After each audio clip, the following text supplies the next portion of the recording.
তোমার কথা এসেছি, পাত্রী পছন্দ না হলে কিন্তু বিয়ে করবো না। এই পার্কে যে মেয়েকে দেখেছিস না, সেই পাত্রী। আর কতবার দেখবি? শ্বেতা, জি মা। এখানে এসো মা। তোমার হেয়ার স্টাইলটা খুব সুন্দর। Thank you aunty. কফিটাও দারুণ হয়েছে। তুমি বানিয়েছো? আমি না, লক্ষ্মী বানিয়েছে। ঘরটাও তো বেশ পরিষ্কার পরিচ্ছন্ন, খুবই ভালো। সবকিছু লক্ষ্মী করেছে, ও সবই পারে। রান্না করতে পারো? না আন্টি, লক্ষ্মী করে, ওর হাতে রান্না আমার খুব পছন্দ। প্রস্তাব ওর জন্য এসেছে না লক্ষ্মীর জন্য? একে জিজ্ঞেস করো বিয়ের পর লক্ষ্মীকে আমাদের বাড়িতে নিয়ে যাবে নাকি। মিশু, তোমার সাথে একটু পার্সোনাল কথা আছে। ওকে। ওদের খুব মানিয়েছে না? আরে হেলমেটটা পর।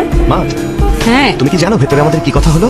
চিচি, আমি জানতেও চাই না, মুখ বন্ধ করে চল। শোনো না মা, এই একটা থাপ্পড় দেবো, কোনো ভদ্রতা নাই। আমার কথা তো শুনবে।